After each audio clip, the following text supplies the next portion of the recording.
प्रेरित चरित अध्याय 10 पद संख्या 24 से 35 तक। दूसरे दिन वह उनके साथ चल दिया और योप्पे के कुछ भाई भी उनके साथ हो लिए। वह अगले दिन कैसरिया पहुंचा। कर्नेलियुस अपने संबंधियों और घनिष्ठ मित्रों को बुलाकर उन लोगों की प्रतीक्षा कर रहा था। जब पेतरुस उनके यहाँ आया तो कर्नेलियुस उससे मिला और उसने पेतरुस के चरणों पर गिरकर उसे प्रणाम किया। किंतु पेतरुस ने उसे यह कहते हुए उठाया, खड़े हो जाइए, मैं भी तो मनुष्य हूं। और उनके साथ बातचीत करते हुए घर में प्रवेश किया।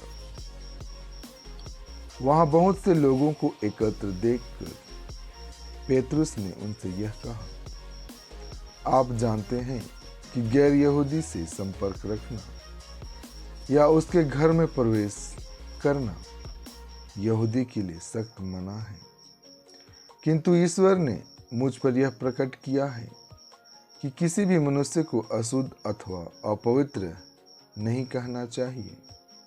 इसलिए आपके बुलावे पर मैं बेखटके यहाँ आया हूँ। अब मैं पूछना चाहता हूँ कि आपने मुझे क्यों बुलाया?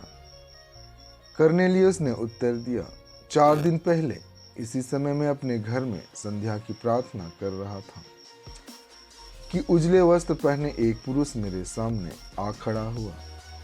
उसने यह कहा, कर्नेलियुस, आपकी प्रार्थनाएं सुनी गई हैं और ईश्वर ने आपके शिक्षा दानों को याद किया। आप आदमियों को योप्पे भेजिए और सिमोन को, जो पेतरुस कहलाते हैं, बुलाइए। वह चर्मकार सिमोन के यहाँ समुद्र के किनारे ठहरे हुए हैं। मैंने आपको तुरंत बुला भेजा और आपने पधारने की कृपा की है। ईश्वर ने आपको जो जो आदेश दिए हैं उन्हें सुनने के लिए हम सब यहाँ आपके सामने उपस्थित हैं। पेतरुस ने कहा, मैं अब अच्छी तरह समझ गया हूँ कि ईश्वर किसी के साथ पक्षपात नहीं करता। मनुष्य किसी भी राष्ट्र का क्यों न हो, यदि वह ईश्वर पर श्रद्धा रखकर धर्माचरण करता है तो वह ईश्वर का कृपा पात्र बन जाता है। संत योहन आज का पवित्र सुसमाचार अध्याय 20 पद संख्या 24 से 29 तक। ईसा के आने के समय 12 में से एक थोमस, जो यमल कहलाता था, उनके साथ नहीं था।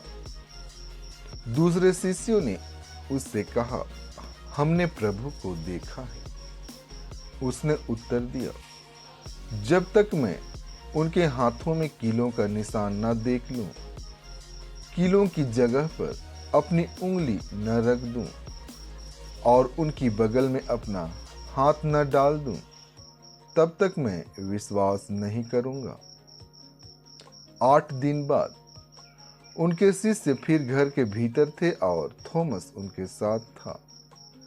द्वार बंद होने पर भी ईसा उनके बीच आकर खड़े हो गए और बोले, तुम्हें शांति मिले।